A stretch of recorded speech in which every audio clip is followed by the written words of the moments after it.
Hello, കുറേ നാളത്തെ ആഗ്രഹം ഒരു കുക്കിംഗ് വീഡിയോ ചെയ്യൽ. ഇന്ന് അതാണ്. പ്രത്യേകിച്ച് എന്താണെന്ന് വെച്ചാൽ ഒരു ചിക്കനാണ്, പക്ഷേ സാധാരണ ഒരു ചിക്കനും അല്ല. ഇൻഗ്രീഡിയൻസ് ആദ്യം തന്നെ പറഞ്ഞു തരാം. ആദ്യമായിട്ട് വേണ്ടത് ഒരു ഫുൾ ചിക്കനാണ്. ഒട്ടും തന്നെ കട്ടാക്കാത്ത കോഴി നന്നായിട്ട് ക്ലീൻ ചെയ്ത ഒരു ചിക്കൻ. അതവിടെ നിൽക്കട്ടെ. അതിന് മുമ്പേ മസാലക്കൂട്ട് ഞാൻ പറഞ്ഞു തരാം. നമ്മൾ ചിക്കൻ്റെ വലിപ്പത്തിനനുസരിച്ചിട്ടാണ് മസാലക്കൂട്ട് എടുക്കേണ്ടത്. ആദ്യം തന്നെ വേണ്ടത് കാശ്മീരി ചില്ലിയാണ്. ഞാനിപ്പോൾ അതാണ് എടുത്തിട്ടുള്ളത്. കാശ്മീരി ചില്ലി 2 വലിയ സ്പൂൺ, ഒപ്പം കുരുമുളക് പൊടി അതുപോലെ തന്നെ 2 വലിയ സ്പൂൺ തന്നെ ചേർക്കുന്നതാവും നല്ലത്. കാരണം നമ്മൾ സാധാ മുളക് പൊടി ചേർക്കുന്നില്ല. അല്പം മഞ്ഞൾപ്പൊടി, അല്പം എന്ന് പറഞ്ഞാൽ നമ്മൾ എടുത്തതിൻ്റെ 4% അത്രയേ വേണ്ടൂ. അല്പം ചിക്കൻ മസാല. ഇതിലെ മെയിൻ ഇൻഗ്രീഡിയൻ്റ് എന്ന് പറയുന്നത് ഗരം മസാലയാണ്. ഗരം മസാല 1-1.5 ടീസ്പൂണോ ചേർക്കാം. പിന്നെ ഇഞ്ചി വെളുത്തുള്ളി ചതച്ചത്, നിങ്ങൾക്ക് പേസ്റ്റ് അവൈലബിൾ ആണെങ്കിൽ അതും ചേർക്കാം. പിന്നെ വേണ്ടത് ആവശ്യത്തിന് ഉപ്പ്. പുളിയുള്ള തൈരാണെങ്കിൽ 2 സ്പൂൺ മതിയാകും, അതായത് 2 ചെറിയ സ്പൂൺ മതിയാകും. അല്ല, പുളി ഇല്ലാത്തതാണെങ്കിൽ 3-4 ചേർത്താലും കുഴപ്പമില്ല. അതുപോലെ 2 സ്പൂൺ വിനാഗിരി, നമ്മുടെ ഭാഷയിൽ പറഞ്ഞാൽ ശുർക്ക. ഇതൊക്കെ നന്നായിട്ട് കൈകൊണ്ട് കുഴച്ച് മസാല പേസ്റ്റാക്കി അവിടെ മാറ്റി വെക്കാം. അടുത്തത് ചിക്കനിലേക്ക് പ്രവേശിക്കാം. ഈ പറഞ്ഞ മസാല പേസ്റ്റ് നല്ല വൃത്തിയായിട്ട് തേച്ച് പിടിപ്പിച്ച്, അതായത് ഒരു ഭാഗം പോലും ഒഴിവാക്കാതെ പിടിപ്പിക്കുമ്പോൾ ഞാൻ ഒരു കാര്യം കൂടി ചേർത്തേ. അതിൽ കുറച്ച് കറിവേപ്പിലയും കൂടി ചേർത്തു. കാരണം നല്ലതാണല്ലോ ശരീരത്തിനും, അല്പം മണമൊക്കെ കിട്ടാനും നല്ല ബെസ്റ്റ് സാധനമാണ്. അപ്പോൾ ഒരു ഭാഗം ഒഴിച്ചു വിടാതെ ചിക്കൻ്റെ ഉൾഭാഗത്തും ഓരോ വരയിലും ഓരോ മുക്കിലും മൂലയിലും തേച്ച് പിടിപ്പിച്ച് നല്ല രീതിയിൽ മാഗ്നേറ്റ് ചെയ്തതിന് ശേഷം ഞാനൊരു രാവിലെ 10-11 മണിയാകുമ്പോഴേക്കും ചിക്കൻ വാങ്ങി വൈകുന്നേരം 5 മണി വരെ അതിനെ സെറ്റാവാൻ വെച്ചു. സെറ്റാവാൻ വെക്കുമ്പോൾ പ്രത്യേകം ശ്രദ്ധിക്കണം, ഫ്രിഡ്ജിൽ തന്നെ, ഫ്രീസറിൽ വെക്കാൻ പാടില്ല, ഫ്രിഡ്ജിൽ തന്നെ വെക്കണം. എങ്കിലേ മസാല ഓരോ ഭാഗത്തേക്കും പിടിക്കുകയുള്ളൂ. നമ്മൾ ചേർക്കുന്ന മസാലയേക്കാളും പ്രധാനം അത് എത്ര സമയം വെക്കുന്നു എന്നതാണ്. നന്നായി തേച്ച് മിനുക്കി വെച്ച ചിക്കൻ തൽക്കാലം ഫ്രിഡ്ജിൽ അവിടെ നിൽക്കട്ടെ. അടുത്ത ഭാഗത്തിലേക്ക് കടക്കാം. കാരണം ഓരോ ഘട്ടങ്ങളിലായിട്ടാണ് ഇത് നമുക്ക് അടുപ്പിലേക്ക് കയറേണ്ടത്, അല്ലെങ്കിൽ കുക്കിംഗ് പ്രോസസ്സിലേക്ക് കടക്കേണ്ടത്. ഇനി നമുക്ക് ആവശ്യമുള്ളത് ഈ മസാല ഒക്കെ തേച്ച് വെച്ച ചിക്കൻ്റെ ഉള്ളിൽ നിറയ്ക്കാൻ ആവശ്യമായ ഫില്ലിങ്സ് ആണ്.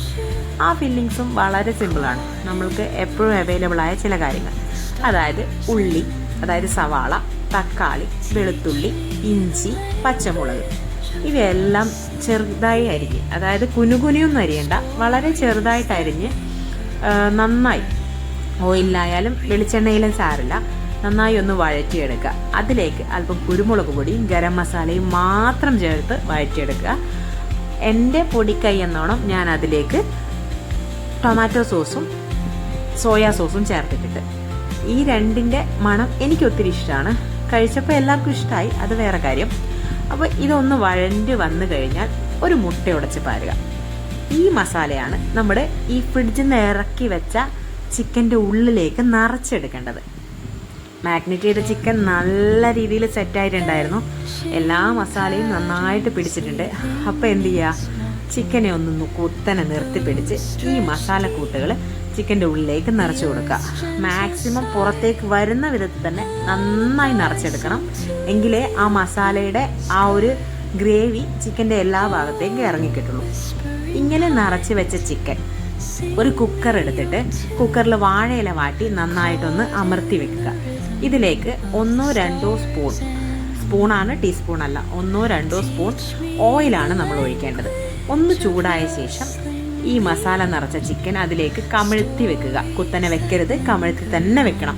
അതിനുശേഷം മുകളിലേക്ക് ആ മസാലയുടെ കുറച്ച് വെള്ളം ഉണ്ടാവുമല്ലോ, അതും കൂടി ഒഴിച്ച് ആ വാഴയില അതിൻ്റെ മുകളിലേക്കൊന്ന് അമർത്തി കൊടുത്ത് കുക്കർ പ്രത്യേകം ശ്രദ്ധിക്കണം, സിമ്മിൽ, ഏറ്റവും ചെറിയ തീയിൽ ഏകദേശം ഒരു 20 മിനിറ്റ് മിനിമമാണ്. നമുക്കതിൽ കൂടുതൽ ചെയ്താൽ ചിക്കൻ കുറച്ചുകൂടി വേവൽ കറക്റ്റ് ആയിരിക്കും, എങ്കിലും ചിക്കൻ്റെ ഈ ഒരു ടെക്സ്ചർ മാറിക്കിട്ടും. നന്നായിട്ട് ആയി എന്ന് ഉറപ്പ് വന്നു കഴിഞ്ഞാൽ തുറന്നു നോക്കിയാൽ നമുക്ക് കാണാം. ശേഷം ഒരു പാൻ ചൂടാക്കുക. ഓയിൽ തന്നെ യൂസ് ചെയ്താൽ മതി, 1-2 സ്പൂൺ മതി. പാൻ ചൂടാക്കിയ ശേഷം ഈ കുക്കറിൽ നിന്ന് ഒട്ടും തന്നെ ഉടയാതെ ആ ചിക്കൻ എടുത്ത് പാനിലേക്ക് മാറ്റുക. പാനിലേക്ക് മാറ്റുമ്പോൾ ഉടഞ്ഞു പോകാതെ ശ്രദ്ധിക്കണം. പാനിലേക്ക് മാറ്റി ഇരുപുറവും, അതായത് ചിക്കൻ്റെ എല്ലാ ഭാഗവും ഒന്ന് മുരിച്ചെടുക്കുക. പിന്നെ മുരിയുന്നില്ല എന്ന് തോന്നിയെങ്കിൽ മാത്രം പീസുകളാക്കി മുരിച്ചെടുക്കുക. ഞാൻ പീസുകളാക്കിയിട്ടാണ് മുരിച്ചെടുത്തത്. അതുകൊണ്ട് എല്ലാ ഭാഗവും എനിക്ക് വെന്ത് കിട്ടിയിട്ടുണ്ട്, അല്ലെങ്കിൽ ക്രിസ്പി ആയി കിട്ടിയിട്ടുണ്ട്. അല്ലാതെ സോഫ്റ്റ്നെസ് ആയിരുന്നു. നമ്മൾ നേരത്തെ ആക്കിയ മസാലക്കൂട്ടുണ്ടായിരുന്നല്ലോ, ആ ഒരു മസാലക്കൂട്ടും കൂടി ഈ ഒരു പാനിലേക്കിട്ട് നന്നായി ഒന്ന് വഴറ്റിയെടുക്കുക. നല്ല അടിപൊളി കുക്കർ ചിക്കൻ എന്നും നമുക്ക് പറയാം, മസാല ചിക്കൻ എന്നും പറയാം. അപ്പോൾ ഒന്ന് സെറ്റായി ദമ്മിടുന്ന പോലെ ഒന്ന് വാട്ടിയ ഇലയിലൊക്കെ വെച്ച് മൂടി അവിടെ വെക്കുക. ഇനി ആവി പോകുമ്പോൾ ഒരു മണം, എൻ്റെ അമ്മോ ഒടുക്കത്തെ സ്മെല്ലായിരുന്നു. അകത്ത് കിടന്നുറങ്ങിയ ചെക്കനും പെണ്ണും ഒക്കെ ഓടി വന്ന് എന്താന്ന് ചോദിക്കാൻ തുടങ്ങി. ഇനി ഇതിൻ്റെ കൂടെ എന്താ കഴിക്കുക? സംശയമൊന്നും വേണ്ടി വന്നില്ല. കുക്കർ ചിക്കന് ഏറ്റവും നല്ല കോമ്പിനേഷൻ ചപ്പാത്തി ആണെന്ന് തോന്നി. അങ്ങനെ ചപ്പാത്തി പരത്തി ചുട്ടു. ചപ്പാത്തിയും കുക്കർ ചിക്കനും അഥവാ മസാല ചിക്കനും. പിള്ളേരുടെ ഭാഷയിൽ നല്ല വെട്ടിച്ചില്ലായിരുന്നു മാമി അല്ലെങ്കിൽ അമ്മ എന്നൊന്ന് പറഞ്ഞു. എനിക്ക് 100% സന്തോഷമായി.